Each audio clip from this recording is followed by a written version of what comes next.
In my last video with Solberg Labs, we watched a real fire test, run to a real standard, and it failed. But that's what R&D actually looks like. This time, we're going to pick up where we left off.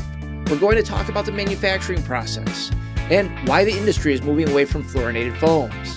And then we're heading back to the fire test building to see a completely different test, to a different standard, a different fuel, and different results. And one thing that really surprised me, Solberg has had fluorine-free foam on the market long before the rest of the industry was even thinking about it. This is Stashed. I'm Pat, firefighter, mechanical engineer, and battery guy. In 2013, our Solberg Rehealing RF3 was UL tested, and it was the first one that was out there that had any sort of significant listings. That was our first ditch at having a product that had no PFAS in it. PFAS is the umbrella that encompasses all of the material that has a carbon-fluorine bond, and it's somewhere in the range of 8 to 11,000 different chemicals that fall underneath that. So we introduced that in 2013, 2014 range. The industry wasn't ready for it yet, but as rules and regulations came out state by state, people started adopting the technology and understanding that, okay, this is the way of the future. We need to kind of get ahead of it and prevent ourselves from having any sort of discharge that may be detrimental to our company.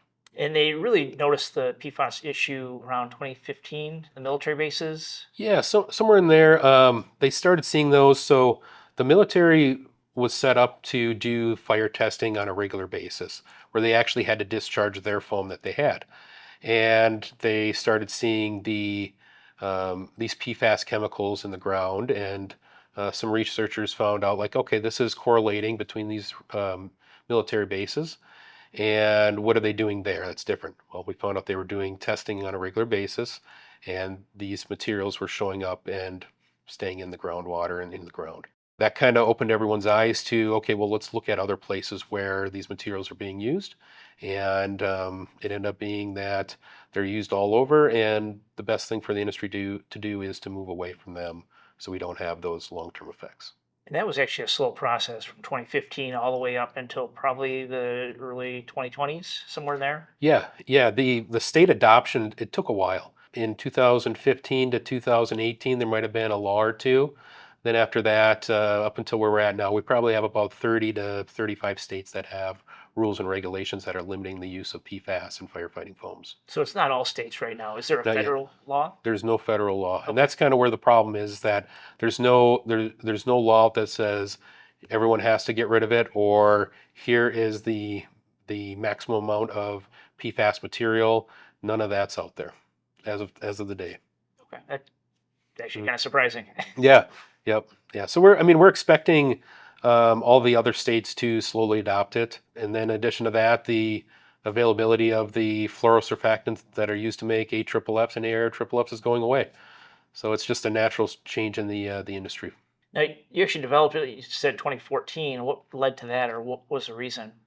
The people that started the company saw that the rules and regulations in Northern Europe and then in Australia, they were starting to put regulations on the use of these materials. So since Solberg was originally started in Norway, they were actually a little bit ahead of the game in terms of the development and starting the development of these PFAS-free materials.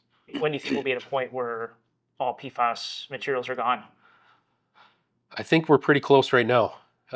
Technology, if you got to look at it in two ways. People are expecting a drop-in replacement for an ARAFFF product or an AFFF product right now. To get to that level of performance with AFFF and ARAFFF, that took about 60 plus years. And right now we've only been really working on fluorine-free foams for about 10 years. So we've got quite a bit of a runway left to get to that same amount of time of development, but the chemistries are catching up pretty quick because the industry needs them. Would you say the performance right now is on par with the AFFF, or do we still have some room to move? There's still some room to move, but there's a lot of applications in the industry that you can do a swap out for the AFFF with the FFF. Okay. So it's going the right direction. It's just one of those where it takes time to develop the technology. Solberg produces over 1 million gallons of foam every year. They fill everything from a 5-gallon pail to 55-gallon drums, 330-gallon totes, all the way up to full tanker trucks. So what does a typical day actually look like? So usually for a blend, when we start it right away in the morning, it probably takes about an hour to put everything in. And then usually after we turn on the mixer, mixes for about 30 minutes to an hour. Each batch is 5,000 gallons, and they do 2 in a day. They're mixed in a large blend tank. Every raw material is added precisely by weight, and they know that weight because the scale sits on calibrated load cells. So once the blend is finished, what happens next? And then after that, we take out samples, 2 samples each, one right after we make it, and then another sample right before we produce it. Okay, what are those samples used for? Send it to the lab, that way they can double check our work. And then when that work is finished, they will send it to the fire lab to make sure it actually works as well.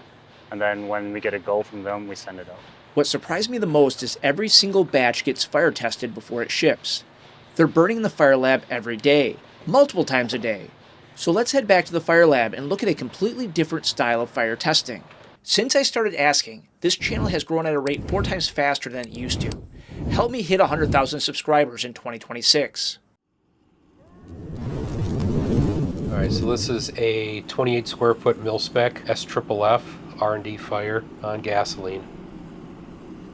2 gallons per minute, 90 seconds to apply foam, has to extinguish within 60 seconds. So with this, there's no pre-burn time then? It's very, very minimal. You can see the firefighter's got the ability to move around the entire pan. A little bit different than the UL fire where he's stuck to 2 sides. Yeah, it's actually a quick knockdown. Mm-hmm, yep.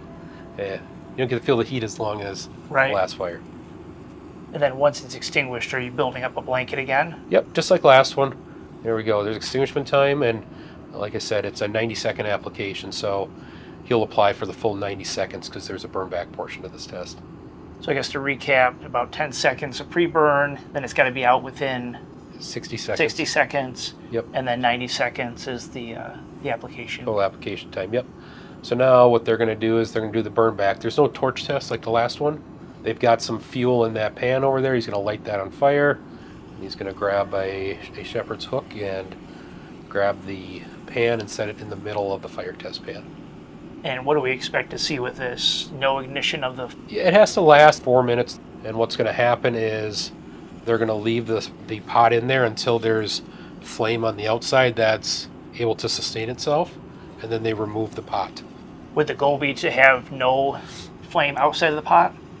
For this one, the goal is just to make it that 4 minutes. Okay. That's it. There's nothing that can happen that the test will be over sooner. You just have to take it out that far. Now, this is one of the more stringent fire tests out there because this fire test standard actually composed of, I want to say 9 different fire tests. So to pass this standard, you have to pass all of them. So there's just a lot of iterations of this same test. Yep. They want to make sure that it works under all the conditions. So if you have a problem with proportioning and you get 2% instead of 3%, does the foam still work? It's interesting. I see the foam actually kind of bubbling up around the pan, expanding. Yeah, so what's happening there is the gases inside the bubble are expanding, and the bubbles are elastic enough to withhold the expansion of those gases, so they're able to keep growing. Until they get to a certain point, then they dry out, then they'll pop. But that's what we're seeing right there is that expansion of gas. And that's why you'll end up getting the fire outside of that little pan. Yep, it'll expand those bubbles, they'll break, that'll keep happening until the foam's gone, and then there's going to be an opening around the pan. Which there might be now. It's really Pretty hard. close, yep. Yeah, it's hard to tell from this angle. Yep. They remove the pot and wait another 4 minutes. If less than 25% of the pan is on fire at the end of that time, the foam passes, and they extinguish whatever's left. In this case, the foam passed. 2 tests, 2 different standards, 2 different outcomes. That's the reality of product development. For every formulation that makes it to market, there are a lot of iterations that didn't. And the only way you know the difference is by running a real test, to real standards, with calibrated equipment and documented results. That's what separates a product that works from one that just looks good in a demo.